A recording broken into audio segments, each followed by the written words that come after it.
welcome to FrightFest. Thank you. You're here with Extinction, which used to be called the Expedition. Yes, it did, yeah. So my first question is obviously, why the name change? Well, the name Extinction was one we actually came up with during the whole creative process. But when you're making a dinosaur film, a lot of people think you're not going to be able to do it. And there's a lot of doubt whether you can make something like that without a couple of $100 million in the bank. So as a producer, I decided to not tell anyone we were making a dinosaur movie. So we sort of put Extinction to the side and didn't tell anyone.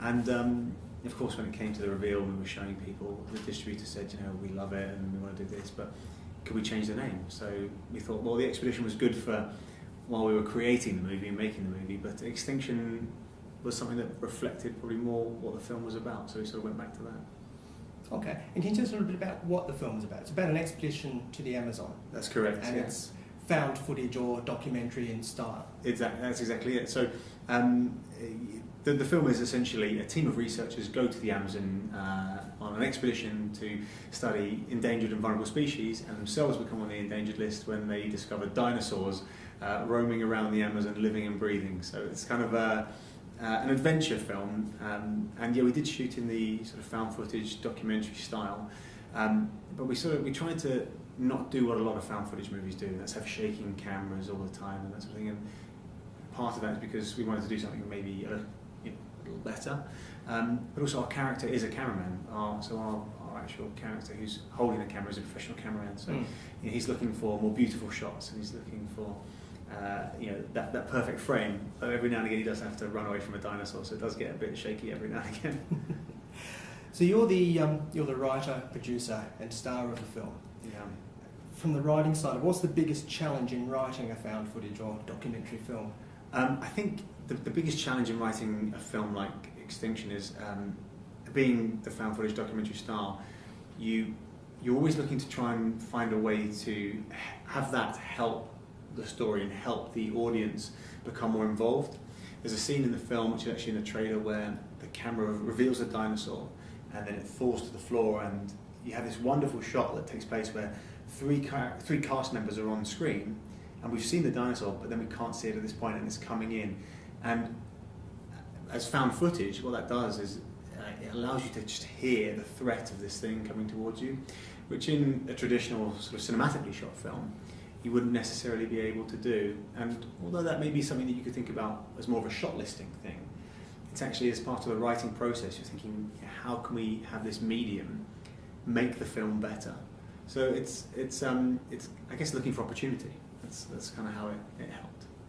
You mentioned your cameraman is one of the main characters in the film. Who are some of the other main characters? So obviously we have the cameraman, and he's actually on the expedition to shoot this journalist who's played by Sarah Mack. She's a journalist who's maybe punching above her weight a little bit. She's probably a daytime shopping channel TV sort of character normally, and she's got a chance to do something a bit more weighty and a bit more serious, and she's jumped at this chance, but she's also a bit out of her depth. So they're filming the research team, and the research team is made up of Professor John Howson, which is myself, who's a South African sort of game warden type character, grown up in the bush and become a zoologist. And then there's his right-hand man, which is Rob, who's played by Neil Newbon, who's again a sort of Sabka scout type, former military tracker type. And those two really are the stronger part of the group, and then beneath them are their researchers and their scientists, and they make up the main bulk of the team. In addition to that, we've got a couple of guides who's played by Dolores Reynals and Ernesto Cantu. So that's kind of the palette that we've got, if that makes sense. Yeah, and you mentioned Professor John Howson. Yeah. Did you write the character for yourself? No, not at all. I mean, I'm sort of quite against that sort of thing, really. I think a lot of people write things for themselves, whereas I sort of tried to write a good character, and I was lucky enough that Adam said, you should play this character, you'd be quite good at him. And then, of course, you can rewrite bits to make me think how you could play that. But I try not to write myself into something or to produce something that I would necessarily be good at or try to be good at, because I think it sort of compromises the film a little bit. And I think it's much better if you can just write good characters and write an interesting film. And if you can work out a conversation where there's a chance for you to play someone interesting within that, then it's it can be great. And I was lucky this time Adam wanted me to be Howson because he's a fun character. Was he South African right from the word go, or did you develop the accent as part of the role? I felt that Howson needed to be of African descent, and I felt that because I think it's much more interesting to have someone who's grown up in the wild, as it were, who's grown up around big game, to play a sort of a research scientist who's comfortable in the field. Because of course, a research scientist can come from anywhere, but I think to have someone who had that weight about him, in the way he spoke and in the way he acted, for some reason it just felt more truthful if he was from sort of South Africa, and that was something I think that was interesting from the word go. And then we were building the rest of the tapestry. We had obviously an American in there and some Brits and a South African and some South Americans, and it just actually felt like a much more interesting canvas from which to start from, rather than here's a bunch of guys from England off doing this, or here's a bunch of guys from America, or here's a bunch of guys from anywhere. It was sort of much more interesting that they were a more multinational team. That was very interesting. Where did you shoot the film? Was it actually shot in the Amazon? No, no. Shooting on location is hard enough as it is. We shot a bit in Mauritius, shot a bit in south of France, shot a bit in the United Kingdom, and a lot of it was finding a wonderful location that would work as the Amazon, because again, you know that it's going to be hard when you're out there, and if you're 5 miles from safety, if there's a problem, that's bad enough, and if you're 10 miles, that's pretty bad. But suddenly if you're 100 miles from safety, then it makes making a film where there's a lot of action, and there's people running around and doing some quite dangerous things. We're in the water, we're up the cliffs. It makes that too hard to do from a safety point of view. So we chose locations that were in countries that we could have reasonable access to sort of good infrastructure should something go wrong, which thankfully it didn't. And how did you do the dinosaurs practically? Because that was quite an interesting part of the film. Yeah, thank you. Yeah, doing them practically was something I wanted to do from the word go, and actually that was what made me decide to make the film. So I think I always wanted to make a sort of an expedition type movie, and maybe finding dinosaurs in Amazon would be wonderful to make a film like that. But what was holding me back the whole time was, how do you do it? How do you make a film and show these dinosaurs in a real way? And it was looking at how they did some of the raptors for Jurassic Park, and how you could make a man in a suit actually work. And I looked at the Walking with Dinosaurs stage show, and like I said, things like Jurassic Park, and thought, okay, so there is a way to make a suit come to life. So how can we do that? So we spoke to a lot of designers about trying to make the external part of the suit work with the internal mechanics. And eventually found a way to do it. So we came up with the designs and got it built. And in addition to that, we do have some CG, but having the actual physical creatures on set means that you have such a wonderful, again, starting point to do something with. That what you bring to the screen, I think, is a little bit more truthful and is a little bit more exciting maybe. And I think for the cast, it makes a big difference, because we never showed them the dinosaur until their first day on set with the dinosaur.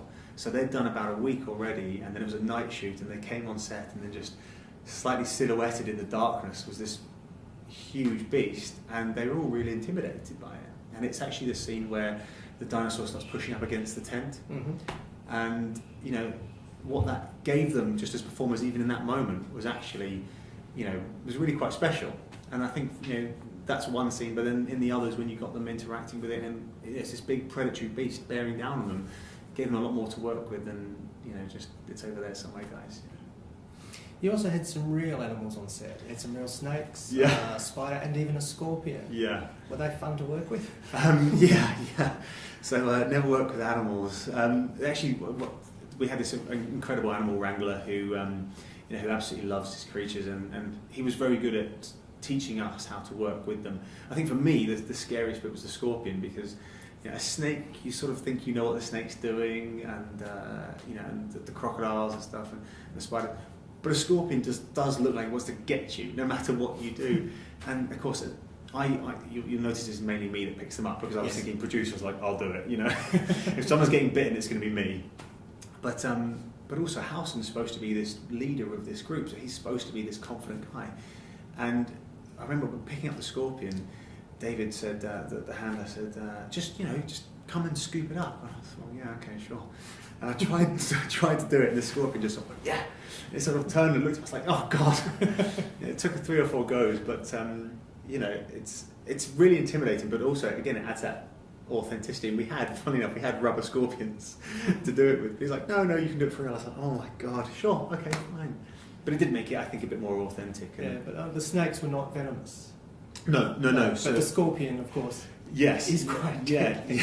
Yeah. I mean, it certainly would have caused a lot of pain and probably a bit of swelling, but the snakes weren't dangerous. There was a part of me, actually, the very large snake, the big constrictor. There was a very small part of me that wanted it to go for me, because I just thought, wouldn't that be great on camera? It would cut very quickly, but still, it would have been lovely. This lovely moment, to sort of add a bit of production value. But yeah, it was good. So when's Extinction out? So with our wonderful distributor High Flyers and us, we're just working out the release strategy. Mm-hmm. So we're either going to be November time or March. So we're going to be sort of in that window. We're just trying to work out what the best time is, obviously to get the most impact for the film. But it's certainly within the next few months, which is very, very exciting, because we obviously had a great reaction here today, and I'm really keen to see what everyone else thinks about it. Sure. And finally, what are you working on next? Really pleased to say I got a couple of great projects in the pipeline. Some are less serious than others. One's very, very fun. But first up, I think we've got a thing called Dark Water, which is a shark movie, which is really exciting. And then we've got a film called Kill Time, which is an assassin movie, which is a little bit collateral and a little bit of a few other flavours in there, which I don't want to say too much about, because it's kind of cool. No tornadoes in the shark movie? There's no tornadoes. I came up with a great idea for one of those movies today, but it's not really my sort of film to make. I think I'm too much of a sword of Damocles going like, no, it's got to be better, rather than like, yeah, let's just put a tornado in it, that'd be fun. I think I'd get too serious about it. Okay. Thanks, Ben. My pleasure. Thank you very much.